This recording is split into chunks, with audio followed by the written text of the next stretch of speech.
Airlangga memastikan proses restrukturisasi membutuhkan kesepakatan antar lembaga, termasuk pemerintah, KCIC, serta pihak-pihak terkait lainnya, termasuk Danantara.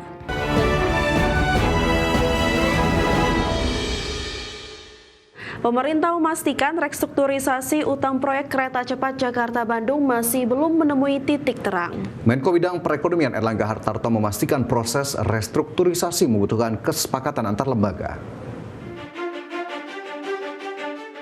Pemerintah memastikan restrukturisasi utang proyek kereta cepat Jakarta-Bandung masih belum menemui titik terang.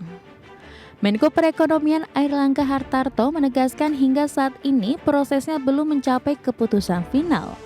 Erlangga memastikan proses restrukturisasi membutuhkan kesepakatan antar lembaga, termasuk pemerintah, KCIC, serta pihak-pihak terkait lainnya, termasuk Danantara.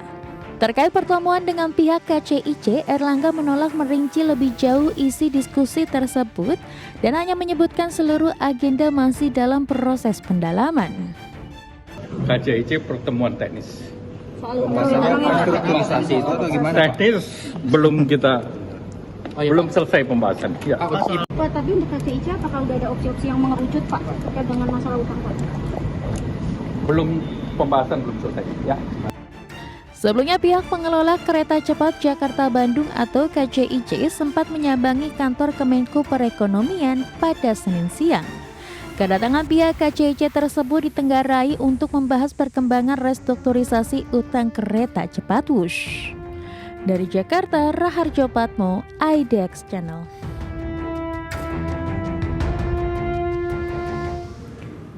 Pemirsa, Menteri Haji dan Umroh Muhammad Irfan Yusuf menegaskan bahwa pembagian kuota haji di Indonesia tidak akan sama setiap tahunnya. Ya, kuota ditentukan berdasarkan antrian pendaftar yang bersifat dinamis, sehingga jumlah jemaah dari tiap provinsi bisa naik atau turun sesuai kondisi tahun berjalan.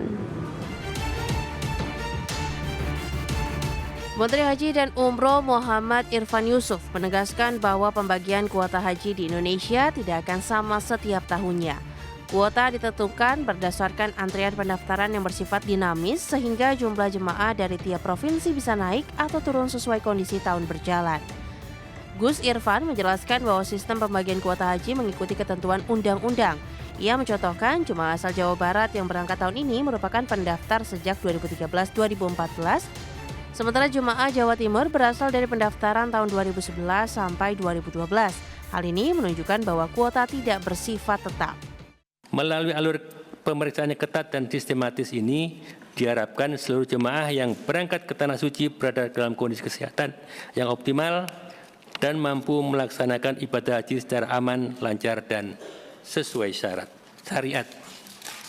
5. Penyiapan petugas haji dalam rangka memastikan kesiapan petugas penyelenggaraan ibadah haji tahun 2026 Masehi, Kementerian Haji dan Umroh Republik Indonesia tengah melaksanakan proses penyiapan petugas secara berjenjang. Kementerian Haji dan Umroh Dhanil Anzar Simanjutak menegaskan bahwa masa tunggu jemaah haji kini pukul rata sekitar 26 tahun. Kebijakan ini berbeda dengan pembagian kuota tahun 2025 yang tidak memiliki landasan hukum. Tim Liputan, IDX Channel. Presiden Prabowo Subianto meresmikan jembatan Kabanaran di Bantul di Yogyakarta, Jawa Tengah. Jembatan ini menghubungkan wilayah Kulon Progo dan Bantul. Dalam sambutannya, Presiden Prabowo menjelaskan jembatan ini akan mempermudah akses masyarakat ke wilayah yang begitu indah. Pasalnya, Prabowo menilai ada potensi pariwisata yang bisa berkembang di lokasi tersebut. Jembatan Kabanaran ini memiliki panjang 2,3 km yang menghubungkan dua kabupaten, yakni Kabupaten Bantul dan Kabupaten Kulon Progo. Jembatan ini membentang di sisi pantai Laut Selatan. Di tengah jembatan Kabanaran terdapat satu gunungan berwarna coklat keemasan dengan corak ukiran batik. Mempermudah konektivitas, mempermudah akses juga kepada daerah yang begitu indah, begitu penting dalam budaya Jawa, penuh spiritualitas, dan kita mendengar ada rencana-rencana untuk membangun kawasan ini. untuk mendukung pariwisata.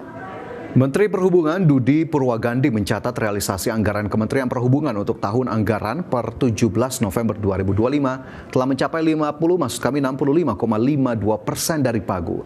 Realisasi anggaran terbesar dibukukan oleh Direktorat Jenderal Perhubungan Laut yang mencapai 7,21 triliun rupiah. Menteri Perhubungan Dudi Purwagandi mencatat realisasi anggaran Kementerian Perhubungan untuk tahun anggaran per 17 November 2025 telah mencapai 65,52% terhadap pagu anggaran yang mencapai 29,51 triliun rupiah. Realisasi anggaran terbesar dibukukan oleh Direktorat Jenderal Perhubungan Laut yang mencapai 7,21 triliun, sedangkan realisasi anggaran terkecil dibukukan oleh Ditjen Perkeretaapian yang mencapai 2,97 triliun atau sekitar 44,04% dari pagu efektif 6,74 triliun rupiah. Persentase nilai realisasi anggaran terkecil adalah Ditjen Perkeretaapian sebesar 2,97 triliun atau 44,04% dari pagu efektif Ditjen Kereta Api sebesar 6,74 triliun. Dari sisi realisasi berdasarkan jenis sumber dana, rupiah murni 79,78% dan BLU 90,16% berada di atas persentase realisasi terhadap pagu efektif anggaran sebesar 65,52%. Menhub menambahkan dengan adanya penyesuaian anggaran Kemenhub pada 2025 dan adanya tambahan pagu sebesar 647,8 miliar, realisasi efisiensi sebesar 1,15 triliun. Pengurangan daftar proyek prioritas SBSN sebesar 989,2 miliar, maka postur anggaran Kemenhub pada tahun 2025 bertambah menjadi 30,31 triliun rupiah.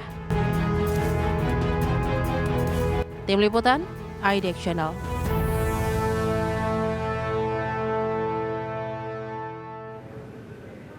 PT Hotel Indonesia Natur atau InJourney Hospitality menargetkan adanya peningkatan jumlah okupansi selama masa libur Natal dan Tahun Baru 2025.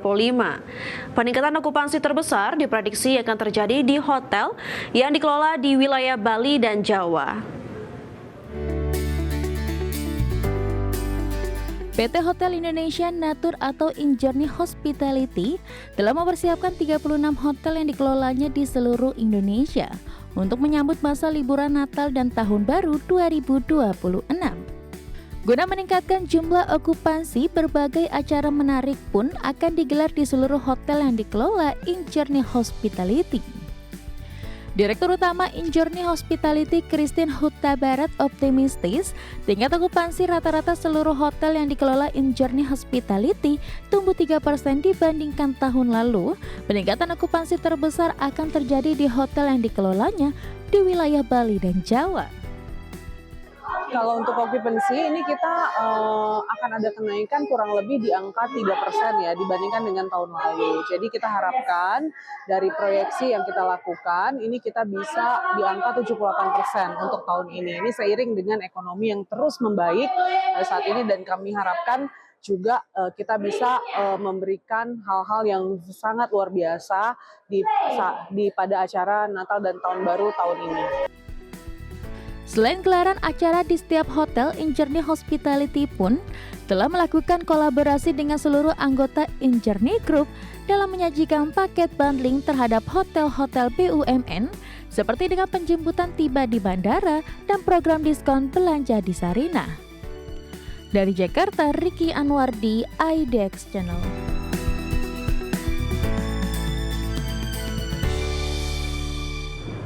Ya, tentu kalau berbicara soal Nataru ya, Vina, tidak hanya pengelola hotel saja yang memang harus bersiap, tapi memang seluruh lini harus mempersiapkan diri dengan optimal, termasuk para operator pengelola angkutan, baik darat, laut maupun udara, agar kemudian masa angkutan Nataru ini bisa berjalan dengan optimal dan tentu kenyamanan, keselamatan ini juga bisa terjamin untuk para pemudik lah istilahnya, atau para pelancong atau traveler sendiri yang menghabiskan waktu di Nataru. Jadi memang jika semuanya sudah dipersiapkan dengan baik, tentu kita harapkan Natarunya bisa berjalan dengan nyaman dan tentu efek samping kepada perekonomiannya kita harapkan juga bisa tercapai. Ya, benar sekali Fajar, ini adalah momentum yang sangat bagus ya bagi para pelaku usaha di bidang pariwisata untuk menyiapkan diri untuk memberikan kualitas yang baik dan juga agar juga berjalan optimal ya seperti kata Fajar tadi, agar juga bisa memberikan kontribusi terhadap perputaran ekonomi di daerah tersebut ya.